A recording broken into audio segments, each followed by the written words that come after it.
नमस्कार, मैं रवीश कुमार। कोरोना का टीका तो आपने लगवाया ही होगा। अब इसके बारे में एक खबर आई है। टीका बनाने वाली एक कंपनी एस्ट्राजेनेका ने ब्रिटेन की अदालत में मान लिया है कि कुछ दुर्लभ मामलों में उसके टीके का साइड इफेक्ट होता है। इसी कंपनी का टीका भारत में आपको कोविशील्ड के नाम से दिया गया। भारत में 2 अरब से अधिक टीके लगे हैं। इनमें से 1 अरब 70 करोड़ टीका तो केवल कोविशील्ड का था। क्या यह आप सभी के लिए चिंता का विषय है? लेकिन जब तक कोई वैज्ञानिक साक्ष्य ना हो, ठीक से शोध ना आ जाए, आपको हड़बड़ी नहीं करनी चाहिए।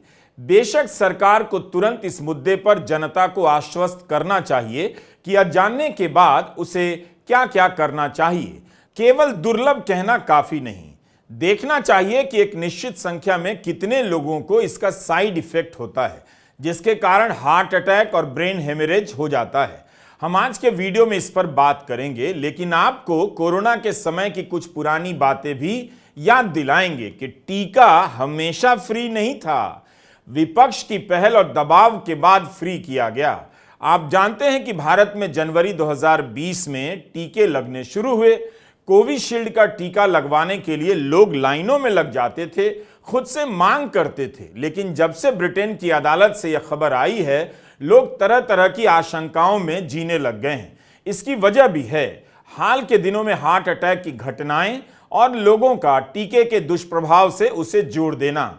अब टीके के कारण हार्ट अटैक की घटनाएं बढ़ी हैं या सामान्य ही हैं, इस पर भी मैं टिप्पणी करने से बचूंगा, क्योंकि जिस देश में जनगणना तक नहीं हुई हो, उस देश में इसका डेटा सही होगा, इसकी उम्मीद कम से कम मुझे नहीं है। फिर भी हम इसके बारे में भी इस वीडियो में आगे चलकर बात करेंगे। कोविशील्ड टीके की खोज करने वाली कंपनी एस्ट्राजेनेका ने ब्रिटेन की अदालत में माना है कि इसका साइड इफेक्ट यह होता है कि कभी कभी खून का थक्का जम जाता है और प्लेटलेट्स कम हो जाता है, जिसके कारण कार्डियक अरेस्ट होता है, जिसे आम जुबान में लोग हार्ट अटैक कहते हैं। इसके अलावा ब्रेन हेमरेज का भी खतरा हो जाता है। इस बीमारी का वैज्ञानिक नाम है थ्रोम्बोसिस विद थ्रोम्बोसाइटोपिनिया सिंड्रोम या TTS। टीका बनाने के 3 साल के बाद कंपनी ने पहली बार यह कबूल किया है कि उसके टीके से दुर्लभ मामलों में TTS का खतरा हो सकता है। एस्ट्राजेनेका पर कई लोगों ने केस किया कि इनके टीके से गंभीर बीमारी और मौत हो सकती है। 50 से अधिक केस दायर हुए हैं ब्रिटेन में और 100 मिलियन पाउंड के हर्जाने का कंपनी पर दावा किया गया है। अप्रैल 2021 में ब्रिटेन के एक नागरिक जेमी स्कॉट के दिमाग में टीका लगाने के तुरंत बाद खून का थक्का फंस गया और 3 बार उनकी जान जाते जाते बची। जेमी स्कॉट ने एस्ट्राजेनेका पर केस कर दिया कि इसके टीका से खास तरह का साइड इफेक्ट हो सकता है। वैसे ब्रिटेन में साइड इफेक्ट की बात टीके के लॉन्च के समय से ही होने लगी थी। उस समय यह सुझाव दिया गया कि 40 से कम उम्र के लोगों को वैकल्पिक टीका दिया जाएगा, क्योंकि यह माना गया कि टीके का खतरा कोविड से भी ज्यादा हो सकता है। कोर्ट में वकीलों ने कहा कि जितनी उम्मीद कर रहे थे, टीका उतना सुरक्षित नहीं निकला। ब्रिटेन की medicine and health care products regulatory agency यानी MHRA के आधिकारिक आंकड़ों के अनुसार इंग्लैंड में कम से कम 81 मौतें ऐसी रही हैं जो टीके के रिएक्शन से हुई हैं। मरने वालों में प्लेटलेट्स कम होने के अलावा खून के थक्के भी बनने लगे थे। जिन लोगों में इस तरह का रिएक्शन देखा गया, उनमें से हर 5वें व्यक्ति की मौत हो गई। ये आधिकारिक आंकड़े हैं। दिसंबर 2020 में एस्ट्राजेनेका ने अपने टीके का इमरजेंसी लॉन्च किया। उस समय के ब्रिटेन के प्रधानमंत्री बोरिस जॉनसन ने कहा था कि यह ब्रिटेन के विज्ञान की जीत है। कई प्रकार के रिसर्च में भी दावा किया गया कि एस्ट्राजेनेका का बनाया टीका सबसे सुरक्षित है। दुनिया भर के रेगुलेटर ने कहा कि टीका लगाने से रिस्क कम होता है, नहीं लगाने पर जान जाने का रिस्क ज्यादा हो जाता है। विश्व स्वास्थ्य संगठन ने इसे सुरक्षित बताया था। इसके बाद भी कुछ ही महीने के भीतर यानी मार्च 2021 में ही एक नई किस्म की बीमारी की पहचान कर ली गई और इस दुर्लभ बीमारी पर शोध शुरू हो गया। इसका नाम पड़ा vaccine induced immune thrombocytopenia and thrombosis यानी VITT।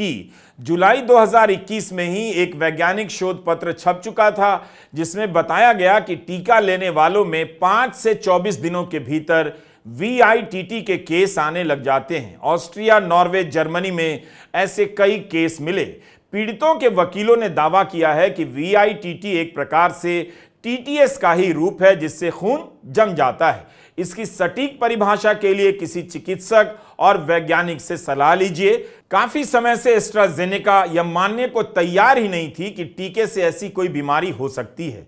1 साल बाद इस कंपनी ने माना है कि उसके बनाए टीके के साइड इफेक्ट से हार्ट अटैक हो सकता है। ब्रिटेन के नागरिक जेमी स्कॉट के केस में मई 2023 में कंपनी ने कहा कि हम नहीं मानते कि टीके के कारण जेनेरिक स्तर पर खून के थक्के जमने की स्थिति पैदा होती है। लेकिन फरवरी 2024 में यही कंपनी पलट गई और मान लेती है कि उनके टीके से दुर्लभ मामलों में प्लेटलेट कम हो सकते हैं और खून के थक्के जम सकते हैं। क्यों होता है ऐसा, अभी स्पष्ट नहीं है। कंपनी ने कहा है कि बिना टीके के भी खून जम सकता है, इसलिए हर केस की अलग अलग जांच के बाद ही पता चल पाएगा कि ऐसा क्यों हुआ। कंपनी के खिलाफ वकीलों ने कहा है कि इनके टीके में खामियां हैं और इसके प्रभाव को लेकर जरूरत से ज्यादा बढ़ा चढ़ाकर दावे किए गए। एस्ट्राजेनेका ने इस बात का विरोध किया है। कंपनी तो यह भी कहती है कि उसने अप्रैल 2021 में ही अपने प्रोडक्ट में यह सूचना जोड़ दी थी कि टीका पूरी तरह सुरक्षित है, लेकिन कुछ दुर्लभ मामलों में खून का थक्का जम सकता है। जेमी स्कॉट के केस के जवाब में कंपनी ने यह बात मानी है कि उसके टीके का साइड इफेक्ट है। अगर कंपनी ने यह बात स्वीकार कर ली है कि उसके टीके से बीमारी और मौत हो सकती है, तो उसे करोड़ों का हर्जाना देना होगा। हालांकि कंपनी को सरकार से सुरक्षा प्राप्त है, तो पैसा सरकार देगी, लेकिन सरकार ने फिलहाल इस मामले में हस्तक्षेप करने से इनकार कर दिया है। बात यहां हर्जाने की नहीं है, जिन्होंने टीका लिया है उनकी आशंकाओं की है। उन्हें यह वजह बेवजह डर हो सकता है कि कोविशील्ड का टीका लगाया है तो वे सुरक्षित हैं भी या नहीं। क्या हार्ट अटैक का खतरा उन्हें भी हो सकता है। कोरोना के समय टीके को लेकर 2 तरह की धाराएं दुनिया में चल रही थी। जो धारा टीके पर सवाल उठा रही थी, उन्हें कानून से डराया जा रहा था, विज्ञान का विरोधी बताया जा रहा था। इसके लिए एंटी वैक्सर्स, वैक्सीन हेजिटेंसी जैसे शब्दों का इस्तेमाल हो रहा था। टीका विरोधियों में भी कई धाराएं थीं। 2021 में माया गोल्डनबर्ग की एक किताब आई, vaccine hesitancy, public trust, expertise and the war on science. Goldenberg का कहना है कि लोगों में टीके को लेकर संकोच इसलिए पैदा हुआ क्योंकि वैज्ञानिक अपने तथ्यों को सरल भाषा में आम जनता के सामने नहीं रख पा रहे थे। वे मानकर चल रहे थे कि लोग अपने आप समझ जाएंगे, मगर ऐसा नहीं हुआ। कई लोगों को अपने डॉक्टर में तो भरोसा हो सकता है, लेकिन हेल्थ सिस्टम में नहीं। कई टीका विरोधी धार्मिक मान्यताओं के अनुसार टीके का विरोध करने लगे, कुछ विज्ञान विरोधी मान्यताओं के आधार पर विरोध करने लगे और कुछ वैज्ञानिक आधार पर सवाल कर रहे थे। उनका मानना था कि ठीक से जांच परख के बाद ही टीके को लॉन्च करना चाहिए, ना कि हड़बड़ी में। वे इस बात को लेकर और आश्वस्त होना चाहते थे कि टीके को लॉन्च करने में सभी प्रकार की सावधानियां बरती गई हैं। वैसे भारत में भी वैक्सीन वॉर नाम से एक बेकार सी फिल्म बनी थी। ब्रिटेन और अमेरिका में वैक्सीन की खोज हुई, मगर इन देशों में राष्ट्रपति और प्रधानमंत्री को लेकर फिल्म नहीं बनी। भारत में प्रोपेगेंडा फिल्म बनाने का टाइम भी है, पैसा भी है और मूर्ख दर्शकों की कोई कमी नहीं है। हमने कोविड के दौरान कई कार्यक्रम किए। इस दौरान हमारे कुछ एक्सपर्ट ने टीके का समर्थन करते हुए भी कहा कि जो लोग वैज्ञानिक आधार पर टीके पर सवाल उठा रहे हैं, उन्हें भी सुनने की जरूरत है, क्योंकि इस वक्त हम हर पहलू जान लेने का दावा नहीं कर सकते हैं। लेकिन कोरोना के समय कई सरकारों ने कई तरह से मजबूर किया, टीका लेना है। उन सवालों को नहीं सुना गया। पीछे की तरफ मुड़कर देखिए तो कोरोना तेजी से फैल रहा था। संक्रमण को रोकने का जाना हुआ रास्ता भी यही था कि टीका लगे, टीका आए। तब देश और समाज की जिम्मेदारी बन गई कि टीका लें और दूसरे को कोविड होने से रोकें। जो भी इसका विरोध करता था, उस वक्त मजाक उड़ाया जाता था। दुनिया भर में टीके का विरोध अलग अलग कारणों से हुआ, मगर भारत में ज्यादातर विरोध नहीं हुआ। लोगों ने उत्साह और विश्वास के साथ टीके लगाए। लेकिन जब टीकाकरण का दूसरा दौर शुरू होता है, यानी तीसरा डोज लगने लगा, तब वो अभियान ठंडा पड़ गया, कब बंद हो गया पता नहीं चला। उसके बाद जब हार्ट अटैक से मरने की खबरें आने लगी, तब टीके की असर की बात लोग करने लग गए और डरने भी लग गए। अक्टूबर 2023 में नवरात्र और गरबे के आयोजनों में होने वाली मौतों के बीच केंद्रीय स्वास्थ्य मंत्री मनसुख मंडाविया ने आईसीएमआर की एक रिपोर्ट का हवाला देते हुए चेतावनी भरा बयान दे दिया कि जिन लोगों को गंभीर कोविड हुआ था, उन्हें कोविड से ठीक होने के बाद कम से कम 1-2 साल कठोर श्रम और जरूरत से ज्यादा कसरत करने से बचना चाहिए, ताकि दिल का दौरा पड़ने की घटनाओं से बचा जा सके। इस बयान से आशंका फैल गई कि क्या कोविड के बाद हार्ट अटैक बढ़े हैं, क्या टीका कारण हो सकता है। बाद में जब आईसीएमआर की यह रिपोर्ट जारी हुई तो निष्कर्ष यह निकला कि दिल के दौरे से अचानक होने वाली मौतों और कोविड के टीके के बीच कोई संबंध नहीं है। इसका कारण कोविड के बाद अस्पताल में हुए इलाज, पारिवारिक सेहत के इतिहास, धूम्रपान और असामान्य या अत्यधिक कसरत को बताया गया। आपको याद होगा पिछले साल गुजरात में डांडिया करते वक्त कई लोग हार्ट अटैक से मारे गए। एनसीआरबी के आंकड़ों के अनुसार 2022 में दिल के दौरे से होने वाली मौतों में 12% से अधिक की बढ़ोतरी देखी गई। मीडिया में गरबे के दौरान 22 लोगों की मौत होने की खबरें छपी हैं। मरने वालों में ज्यादातर किशोर थे या प्रौढ़ थे। तब केंद्रीय स्वास्थ्य मंत्री ने जांच कराने की बात कही। जनवरी 2023 की यह रिपोर्ट कई जगहों पर छपी है। कानपुर में एक दिन में 25 लोगों की मौत हार्ट अटैक और ब्रेन स्ट्रोक से हो गई। तब इसके पीछे ठंड को कारण बताया गया। कुछ दिनों के बाद रिपोर्ट छपती है कि एक सप्ताह में कानपुर में 98 लोगों की मौत हार्ट अटैक से हो गई। 44 लोग अस्पताल में मरे, बाकी अस्पताल पहुंचने या इलाज से पहले ही मर गए। इसी के साथ टीके के असर की चर्चा होने लग गई। मुंबई के अखबारों में भी हार्ट अटैक को लेकर रिपोर्टिंग काफी बड़ी है।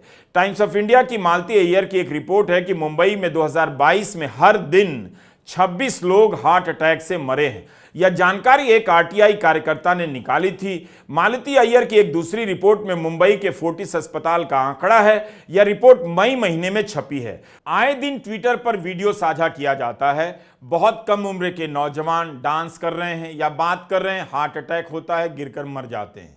इसी फरवरी में कर्नाटका के क्रिकेट खिलाड़ी के होयसला की मैच के बाद दिल का दौरा पड़ने से मौत हो गई। उनकी उम्र 34 साल थी। आपने खबरों में देखा है कि पिछले कुछ सालों में कई नौजवान हस्तियों की अचानक दिल का दौरा पड़ने से मौत हो गई। गायक के, अभिनेता सिद्धार्थ शुक्ला, पुनीत राजकुमार, विवेक राज कौशल, राजीव कपूर, अमित मिस्त्री कम उम्र में ही दिल के दौरे का शिकार हो गए। हम ये जानते हैं कि हार्ट अटैक के कई कारण होते हैं, लेकिन ट्विटर पर साझा करने वाले टीके का ही प्रमुख रूप से जिक्र करने लगे, जिससे यह आशंका फैली होगी कि टीके का कहीं असर तो नहीं है। अब ब्रिटेन से आई खबर जिसमें टीका बनाने वाली कंपनी ही मान रही है कि साइड इफेक्ट हो सकते हैं, तो जाहिर है लोग फिर से सवाल करने लग जाएंगे। एक मसला मुआवजे का भी है। ब्रिटेन में अगर टीके से कोई बीमारी हो जाए या मौत हो जाए तो ब्रिटेन की सरकार अपनी तरफ से मुआवजा देती है। 1,20,000 पाउंड यानी भारतीय रुपए में 1.25 करोड़। इसे भी वहां के लोग कम बताते हैं। सूचना के अधिकार के तहत मिली जानकारी के अनुसार ब्रिटेन की सरकार ने फरवरी 2024 तक टीके से जुड़े 163 मामलों में मुआवजा दिया। इनमें से 158 केस एस्ट्राजेनेका से जुड़े थे। भारत में तो सुप्रीम कोर्ट ने ही एक मामले में कह दिया, अगर टीके से किसी की मौत होगी तो सरकार जिम्मेदार नहीं होगी। भारत में कितने लोग मारे गए इसी की प्रामाणिक संख्या नहीं है। 2022 में लांसेट की रिपोर्ट आई कि WHO के आकलन के अनुसार भारत में 47 लाख से अधिक लोग मरे। यह आंकड़ा सरकार के अनुमान से 10 गुना ज्यादा था। सरकार ने इस पर भी सवाल उठा दिया। उस समय भी कांग्रेस ने मांग की थी कि हर परिवार को 4 लाख रुपए का मुआवजा मिले।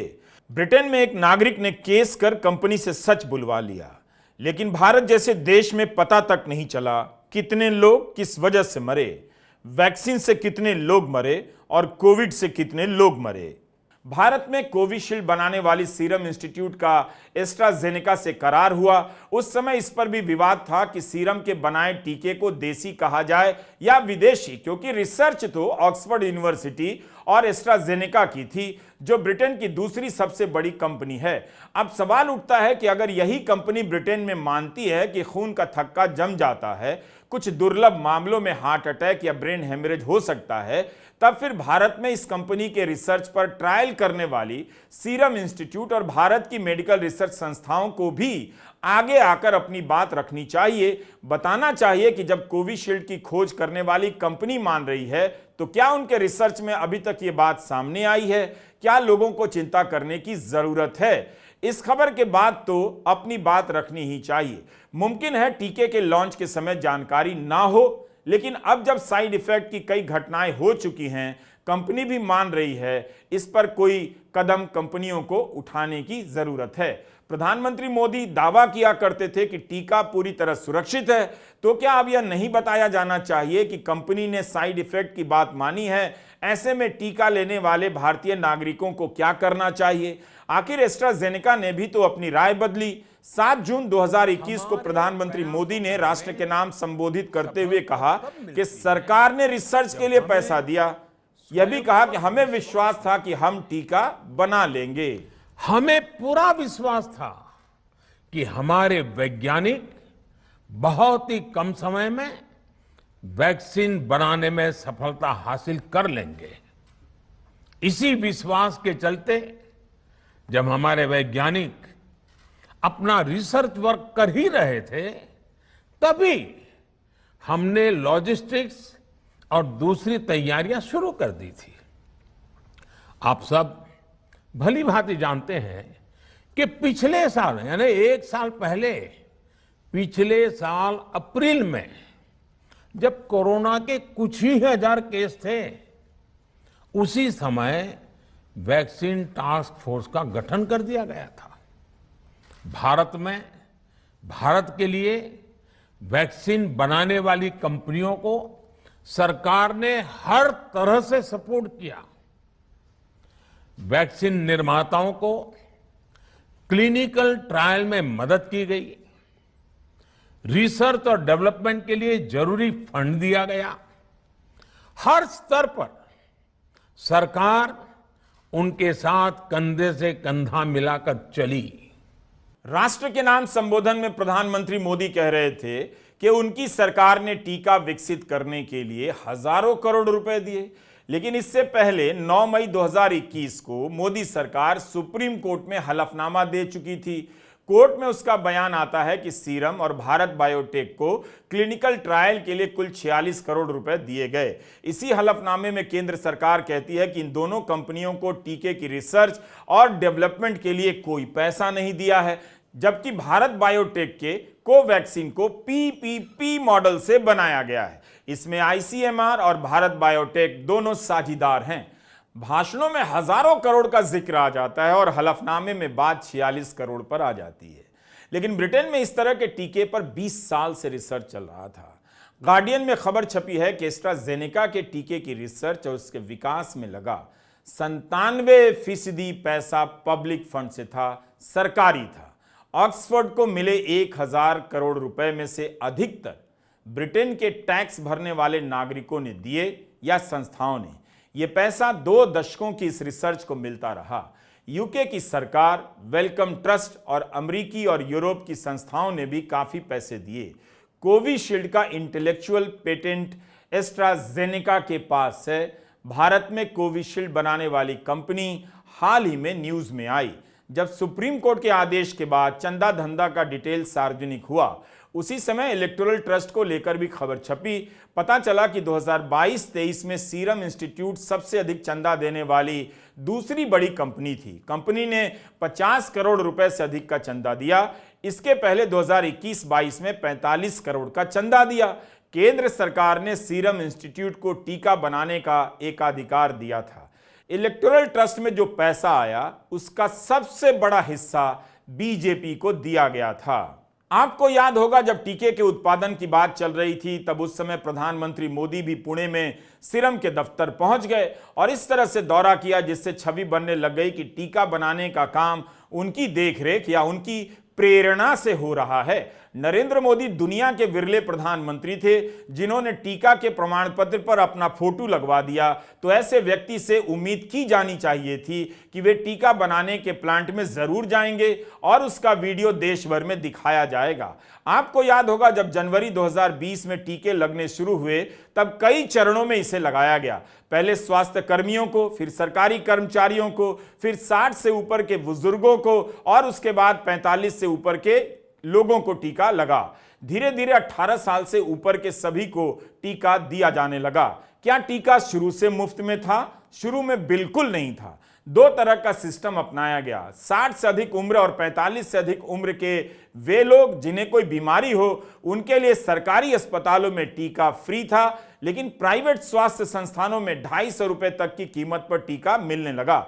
उसी समय America, Brazil, Mexico, England, Italy, रूस, फ्रांस, जर्मनी जैसे देशों ने मुफ्त में टीका लगा रहे थे।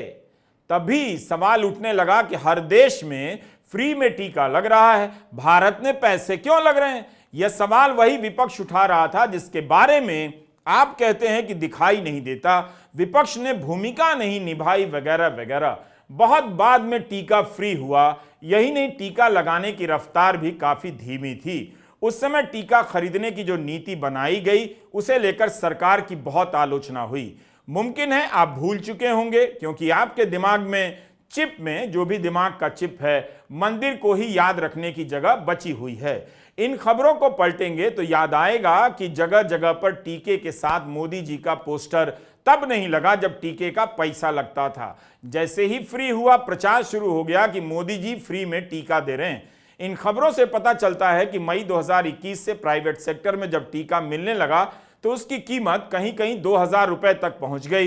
यही नहीं, सीरम और भारत बायोटेक दोनों कंपनियों ने केंद्र सरकार को 150 रुपए के दाम पर टीका दिया, मगर राज्यों को उससे भी डबल दाम पर। बाद में दाम कम हुआ, तब भी 300-400 के दाम पर राज्य सरकारों को टीका दिया जा रहा था। जून 2021 में सुप्रीम कोर्ट ने इसी बात को लेकर डांट लगाई कि 18 साल से 44 साल के बीच के लोगों से टीके के पैसे क्यों लिए जा रहे हैं। कोर्ट ने कहा मनमाने तरीके से नीति बनाई गई है। कोर्ट ने यह भी कहा कि अदालत ऐसे फैसलों के सामने मूक दर्शक बनकर बैठी नहीं रह सकती है। पहले इस ग्रुप में मुफ्त टीका नहीं था, बाद में इस फैसले को पलटा गया, तो अब याद आ गया होगा आपको। विपक्ष लगातार सवाल उठा रहा था कि सभी को टीका मिले, सभी को फ्री में मिले। यह विपक्ष का अभियान था, मोदी सरकार का नहीं। आपको गोदी मीडिया ने नहीं बताया होगा, लेकिन कांग्रेस के प्रचार वीडियो में कोरोना के समय को लेकर भी वीडियो है। इसी 5 अप्रैल को कांग्रेस के महासचिव जयराम रमेश ने एक पूरी टाइमलाइन बनाई और अपने हैंडल से ट्वीट किया। जयराम लिखते हैं कि भाजपा कोविड-19 के मुफ्त टीकाकरण को एक बड़ी उपलब्धि बता रही है, लेकिन सच तो यह है कि विपक्ष के दबाव और सुप्रीम कोर्ट के हस्तक्षेप के बाद मोदी सरकार को ऐसा करने के लिए बाध्य होना पड़ा।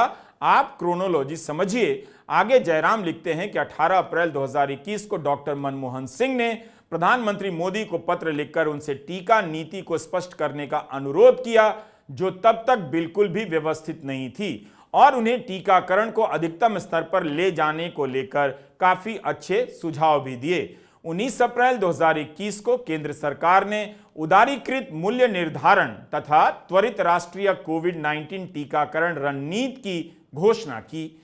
ऐसा करके 18 से 44 वर्ष के बीच के नागरिकों के टीकाकरण की जिम्मेदारी राज्य सरकारों को दे दी गई। निश्चित रूप से यह एक यूनिवर्सल मुफ्त टीकाकरण योजना नहीं थी। 12 मई 2021 को विपक्ष के 12 नेताओं ने प्रधानमंत्री मोदी को एक संयुक्त पत्र लिखा, जिसमें उन्होंने मुफ्त यूनिवर्सल सामूहिक टीकाकरण अभियान की मांग की। 31 मई 2021 को सुप्रीम कोर्ट ने संशोधित टीकाकरण रणनीति को मनमाना और तर्कहीन करार दिया और मोदी सरकार को 13 जून 2021 तक इसकी समीक्षा करने का आदेश दिया। इसके बाद ही 7 जून 2021 को प्रधानमंत्री मोदी ने यूनिवर्सल टीकाकरण कार्यक्रम की घोषणा की। कोविड-19 महामारी के दौरान जिस तरह का भयंकर कुप्रबंधन देखने को मिला, उसे भूलना मुश्किल है। जयराम लिखते हैं कि गंगा में लाशें तैर रही थीं, ऑक्सीजन की भारी कमी थी, टीकाकरण में अफरा तफरी और तरह तरह की खामियां थी। भाजपा के किसी भी लेवल का प्रचार कोरोना के समय के भारत के लोगों के दुख, दर्द और तकलीफ को नहीं मिटा पाएगा। तो अब आपको याद आ गया कि जो टीका आपको मुफ्त में मिला वो नहीं मिलता अगर विपक्ष ने लगातार अभियान नहीं चलाया होता, मनमोहन सिंह ने पत्र नहीं लिखा होता, विपक्षी दलों के 12 नेताओं ने मिलकर सरकार को पत्र नहीं लिखा होता। जो भी ये कहता है कि विपक्ष के पास सकारात्मक एजेंडा नहीं है, उसे याद दिलाइए केंद्र सरकार की नीति और टीके को लेकर राजनीति की बात का समय अब चला गया है। लेकिन राजनीति तो यहां तक की गई कि राज्यों पर छोड़ दिया गया कि वे खुद ही विदेशों से टीका आयात कर लें। राज्यों से कहा गया, जबकि यह काम केंद्र को करना चाहिए था। सुप्रीम कोर्ट ने इसी बात को लेकर केंद्र सरकार को कड़ी फटकार लगाई। उस समय के मंत्रियों के बयान आप निकाल लीजिए। एक तरफ पोस्टर लगा है, मुफ्त टीका दिया जा रहा है, दूसरी तरफ जब पेट्रोल के दाम बढ़ने से हाहाकार मचा तो केंद्रीय मंत्री हरदीप पुरी ने बयान दिया कि पेट्रोल के टैक्स से टीका मिल रहा है। ब्रिटेन में एस्ट्राजेनेका ने मान लिया है कि टीके का साइड इफेक्ट है, तो भारत में भी इस पर संवाद होना चाहिए, वरना कंफ्यूजन और फैल सकता है। तब वैसी स्थिति में आप किसी नागरिक को दोष नहीं दे सकते। इसलिए सरकार को और कंपनियों को तुरंत पहल करनी चाहिए। नमस्कार, मैं रवीश कुमार।